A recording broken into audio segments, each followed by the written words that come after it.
Là on est parti avec le guide Francisco et on part pour le Chimborazo. On part de Bagnos, on a à peu près 3 heures de route. On va au premier refuge et on va se préparer pour dormir tout de suite dès qu'on arrive pour être en forme pour commencer l'ascension vers 11 h du soir. Le premier refuge est à 4800 mètres et le sommet à 6300 mètres, donc ça va faire un dénivelé quand même de 1500 mètres à une altitude très élevée, donc on va espérer que tout se passe bien. Allez, c'est parti!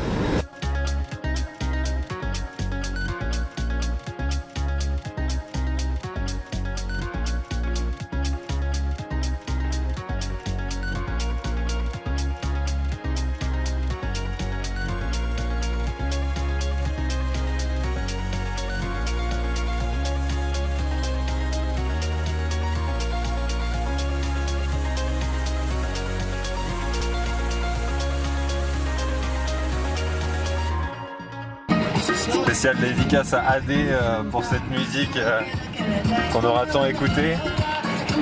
Ça te rappelle des petits souvenirs, AD? Eh ben ils écoutent ça aussi en Équateur.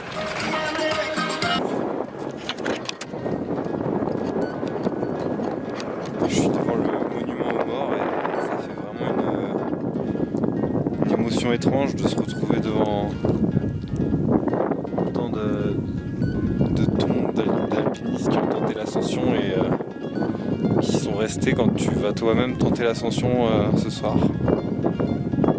J'espère que j'aurai plus de chance qu'eux. Il y en a beaucoup. Je pensais pas que c'était une montagne aussi dangereuse, mais apparemment toutes les montagnes sont dangereuses. Mais bon, je pense que mon guide il va faire en sorte que ça ne nous arrive pas.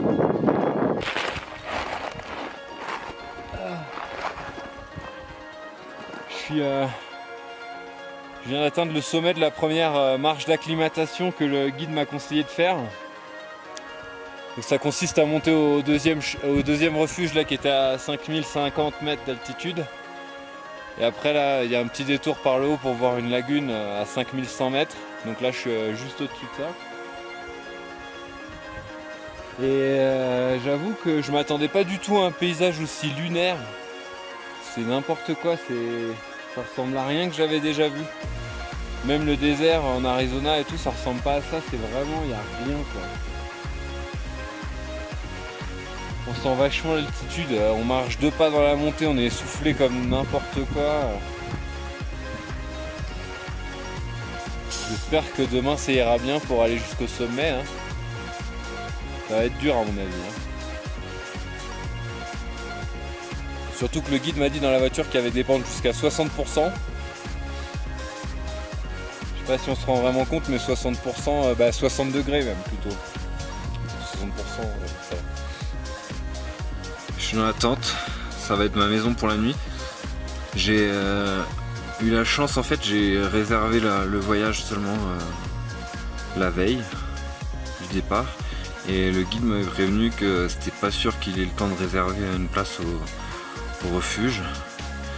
Et comme je suis super chanceux, il y avait un groupe d'une vingtaine d'anglais qui faisaient un trek et qui ont réservé la moitié des chambres du refuge. Du coup, avec les autres grimpeurs qui avaient eux réservé à l'avance leur voyage, et il n'y avait plus de place dans le refuge, ce qui fait que je suis actuellement dans une tente à 5000 mètres d'altitude.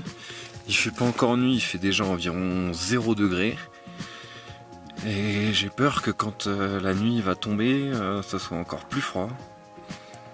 Bon, j'ai 2 paires de chaussettes, un leggings, un pantalon, 2 pulls. Donc, je vais mettre tout ça, j'ai des gants aussi et 2 duvets. Je vais mettre tout ça et je vais espérer dormir un petit peu, mais c'est pas sûr. De toute façon, dans tous les cas, le réveil est 22 h, donc on va pas dormir beaucoup, quoi. Enfin, bonne chance.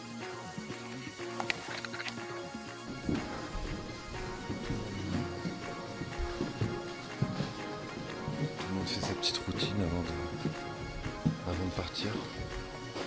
Les gens s'équipent, les gens boivent un thé. Il est 10 h et c'est marrant de voir tout le monde dans le refuge avec sa petite lampe torche en train de mettre ses chaussures, avec son pantalon.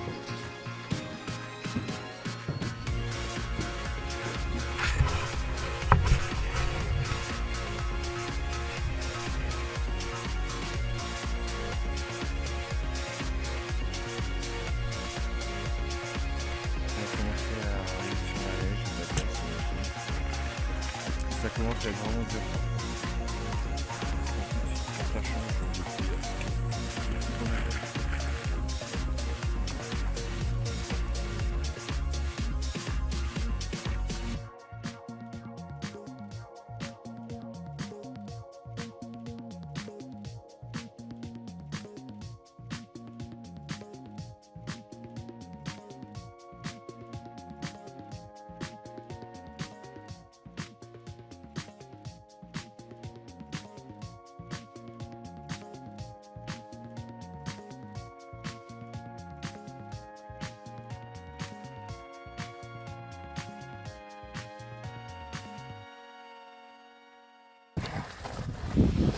Bon, mais il est 3h30, 4h et apparemment on est trop lent, on est parti trop tard ou on marche trop doucement et du coup c'est pas possible de continuer. Il y a des conditions qui ont été pourries qui font qu'il y a des plaques de glace qui sont pas là habituellement, qui font que ça nous a retardé dans la montée.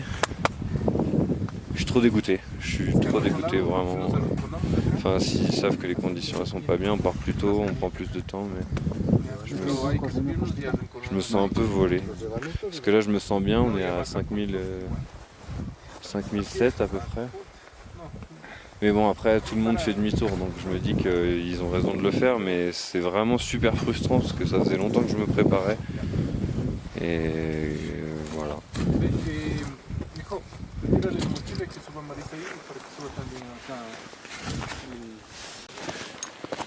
Ça fait 3 heures qu'on descend.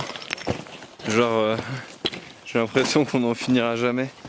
On est parti Enfin, on est parti. J'allais dire du sommet, mais de là où on a été obligé d'abandonner à 3h30. Et il va bientôt être 7h. Enfin, j'ai l'impression qu'on n'arrivera jamais, quoi. La descente, elle est trop longue. Je me souviens pas avoir monté tout ça. Enfin, on en a bien chié quand même pour monter. En fait, le seul mot qu'il y aurait à dire, c'est qu'on en a chié. Voilà. Bah voilà. On est quasiment terminé, quasiment arrivé. J'ai l'impression d'avoir fait ça un peu pour rien. Monter à 5007 pour échouer. Je ressens vraiment comme une défaite. Enfin voilà. On pourra dire j'ai pas battu la montagne, c'est la montagne qui m'a battu. Elle m'a bien battu, je suis éclaté. Je suis même pas encore arrivé en plus. Le refuge il est tout là-bas. Enfin tout là-bas, ça va quand même mais bon. Voilà. Allez oust.